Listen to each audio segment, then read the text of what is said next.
Hello everyone, my name is Shruti Chauhan. I'm from Himachal Pradesh. तो guys ये मेरी first video है एवरीवन, ये मेरी फर्स्ट वीडियो है यूट्यूब पे the unit of life. Please आप मेरे बायोलॉजी क्वीन को चैनल को सब्सक्राइब करें और हम जो है इस पर द यूनिट ऑफ लाइफ जो चैप्टर है यहाँ से स्टार्ट करते हैं। तो पूरा डिस्कस करेंगे +1 एंड +2 NCERT बेस्ड बायोलॉजी के बारे में, बेसिक कंसेप्ट के बारे में डिटेल में जानेंगे, समझेंगे। तो आप मेरे साथ वीडियो में बने रहें और मैं आपको एक्सप्लेन करूँगी जो भी मेरे पास कंटेंट है। तो स्टार्ट करते हैं guys the unit of life. Introduction में है कि जितने भी ऑर्गेनिजम्स हैं are composed of a cell. Some are composed of a single cell and are called, उनको हम क्या कहते हैं, यूनिसेलर ऑर्गेनिजम्स। जो एक composed of a many cells, उसे हम क्या कहते हैं, मल्टी सेलुलर ऑर्गेनिजम्स कहते हैं। ये कह रहे हैं कि जितने भी हमारे पास ऑर्गेनिजम्स होते हैं वो सब सेल से बने होते हैं। कुछ एक जो सिंगल सेल से बने होते हैं उन्हें हम यूनिसेलुलर कहते हैं। कुछ जो है मैनी सेल से बने होते हैं उन्हें हम जो है मल्टी सेलुलर ऑर्गेनिजम्स कहते हैं। Unicellular organisms are composed of independency exist performing the essential functions of life by single cells. ये क्या कह रहा है, जो हमारे पास यूनिसेलुलर ऑर्गेनिजम्स होते हैं कैपेबल होते हैं, उनके पास इतनी कैपेसिटी होती है कि वो इंडिपेंडेंसी एग्जिस्ट करते हैं, अकेले ही इस धरती पर एग्जिस्ट करते हैं, परफॉर्मिंग द इसेंशियल फंक्शंस। और एक सिंगल सेल से, एक सिंगल सेल, आप मान लीजिए आपके पास एक सिंगल सेल से है, वो परफॉर्मिंग कर रहे हैं सारे फंक्शन। जैसे कि हम ह्यूमंस बीइंग है, हमारे पास हमारी बॉडी मैनी सेल से बनी हुई है, इसीलिए मल्टी सेलुलर है ऑर्गेनिज्म से हम। बट एक सिंगल सेल है, उससे ही वो अपने सारे लाइफ के फंक्शंस को परफॉर्म कर रहा है ना। इट इज़ इंटरेस्टिंग, बहुत इंटरेस्टिंग है। तो हम आगे चलते हैं कि भाई जो सेल है वो basic structure function unit of life होता है। अब लिविंग वर्ड में जैसे कि कहते हैं कि सिंगल सेल कौन कौन से होते हैं, अगर आपसे पूछा जाए सिंगल सेल्स होते हैं मोनेरा एंड प्रोटिस्टा। लेकिन प्लांट एनिमल और फंजाई जो होता है वो आपके पास मल्टी सेलुलर ऑर्गेनिजम्स होते हैं और ये मेड अप ऑफ सेल से ही बने होते हैं। Virus, these are connected link between living and non livings. ये भी आपने याद रखना है कि वायरस क्या है। इसमें से हमने मोनेरा पढ़ा, ये हमारे पास सिंगल सेल है। प्रोटिस्टा हमारे पास सिंगल सेल में आता है, ठीक है। अब प्लांट एनिमलाई एंड फंजाई आपके पास मल्टी सेलुलर है। अब आपके पास वायरस भी आता है, जिसमें कि आप बायोलॉजिकल क्लासिफिकेशन में वायरस के बारे में पढ़ते हैं। तो ये वायरस क्या है, ये आपके पास कनेक्टिंग लिंक है ना, तो इसको लिविंग में रखा गया है ना ही इसको जो है नॉन लिविंग में रखा गया है। एंटोन वन लीवेंगन हुक जो थे 1600 में, उन्होंने माइक्रोस्कोप पे क्या है लिविंग सेल को देखा फर्स्ट टाइम, वो भी मूविंग सेल। मूविंग सेल कौन सा था, स्पोमेटाजोआ। बट लिविंग सेल जैसे कि हमने कहा बैक्टीरिया एंड प्रोटोजोआ, जैसे कि हमने कहा कि जो हमने बैक्टीरिया और protozoa. Who discovered the living cell, किसने लिविंग सेल को डिस्कवर किया था, एंटी वॉन लीवेंगन हुक ने जो है फर्स्ट टाइम लिविंग सेल को जो है डिस्कवर किया हुआ था।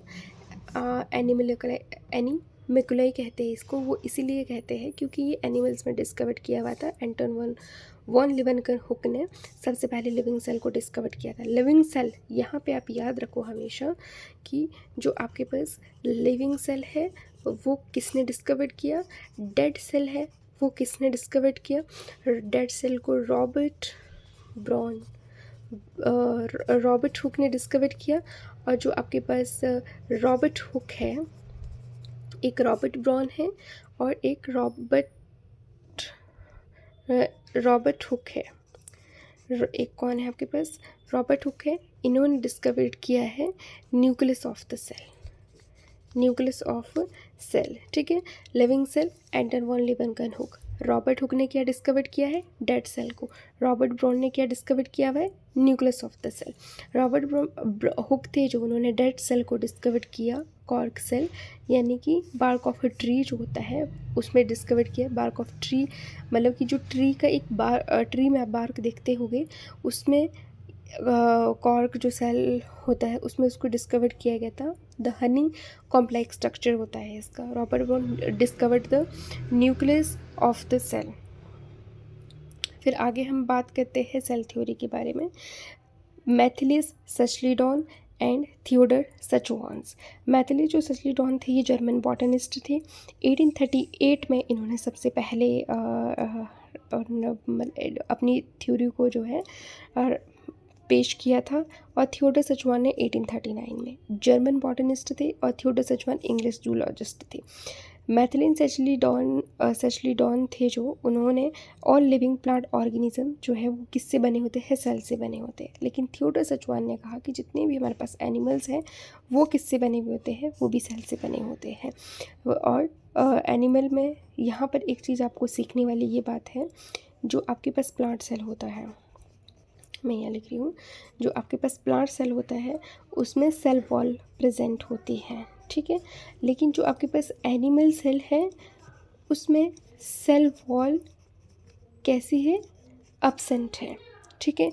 ये एक बहुत इम्पोर्टेंट बात है कि भाई जो प्लांट सेल होता है उसमें सेल वॉल प्रेजेंट होती है, जो एनिमल सेल है उसमें सेल वॉल प्रेजेंट नहीं होती। एनिमल सेल जो होती है उसमें प्लाज्मा मेम्ब्रेन होती है, ठीक है, उसमें सेल वॉल प्रेजेंट नहीं रहता है, होती है, ठीक है। आगे हम बात करते हैं मैथिलीन सचलिडॉन 1838 में जर्मन बॉटनिस्ट थे। उन्होंने ऑब्जर्व किया कि that all are plants are composed of different kind of, जितने भी प्लांट्स वो अलग अलग तरह के सेल से बने हुए हैं।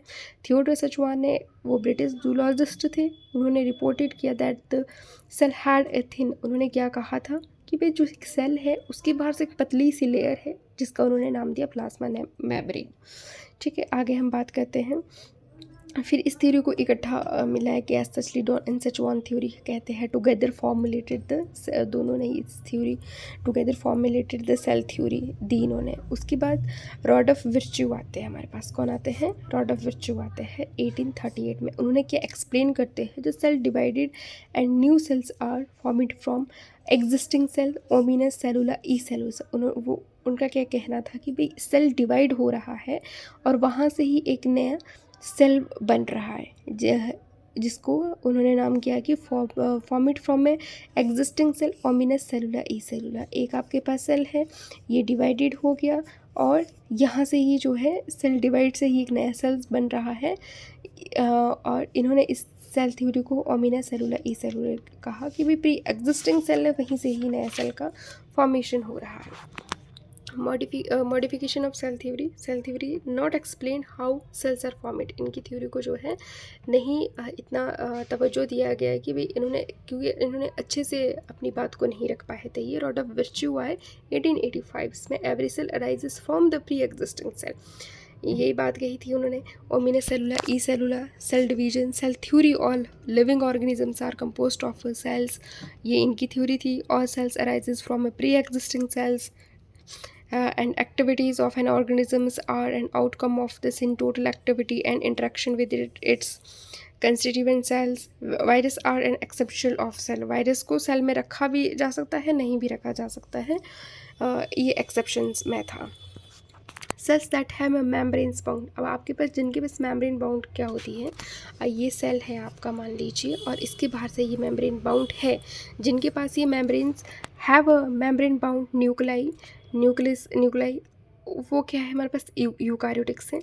और जिनके पास मेम्ब्रेन्स बाउंड नहीं है न्यूक्लियस में, और ये मेम्ब्रेन बाउंड तो है, जैसे न्यूक्लियस हो गया, इनके पास मेम्ब्रेन बाउंड हो गई, तो ये हमारे पास यूकारियोटिक्स है। जिनके पास मेम्ब्रेन बाउंड नहीं है वो प्रोकारियोटिक्स होते हैं। Both prokaryotics and eukaryotics cells semi fluid, चाहे आप प्रोकारियोटिक की बात करते हो, चाहे आप यूकारियोटिक की बात कर रहे हो, चाहे आप प्रोकारियोटिक्स की बात करते हो, चाहे आप यूकारियोटिक्स, दोनों prokaryotics and eukaryotics have a semi fluid है। इन दोनों के पास सेमी फ्लूइड होता है। मैट्रिक्स को, उसको हम साइटोप्लाज्मा कहते हैं। चाहे प्रोकारियोटिक्स हो यूकारियोटिक्स, दोनों के पास सेमी फ्लूइड है, उसको साइटोप्लाज्मा कहते हैं। Cytoplasm is a main area of A cellular activities. Cytoplasm क्या है? एक मेन एरिया है सेलुलर एक्टिविटीज़, अब मान लीजिए साइटोप्लाज्मा है, यहाँ पर ही आपकी सारी सेलुलर एक्टिविटीज़ होती है in both the plant and animal cells. ठीक है, सेल ऑर्गेनेली कौन कौन सी होती है, एंडोप्लाज्मिक रेटिकुलम्स हो गया, गोल्जी कॉम्प्लेक्स हो गया, lysosomes, mitochondria, microbodies and vacuoles, the prokaryotic cell lack such as membrane bound organ. जो के पास प्रोकैरियोटिक्स होते हैं उनके पास क्या होती है, मेम्ब्रेन्स बाउंड ऑर्गेनेली नहीं होती है। प्रोकैरियोटिक्स सिंगल सेल होते हैं, यूकैरियोटिक्स मल्टी सेलुलर होते हैं।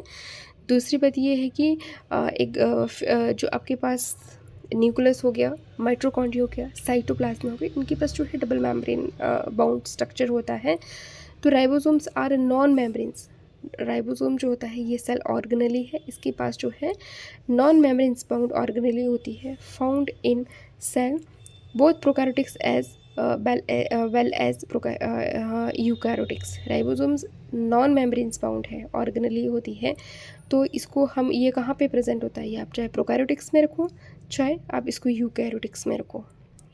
तो गाइज आज हम यहाँ पर इस टॉपिक को क्लोज करते हैं, तो आगे हम मिलेंगे आपसे नेक्स्ट वीडियो में। तो आप मेरे साथ ऐसे ही बने रहें इस वीडियो में, और आप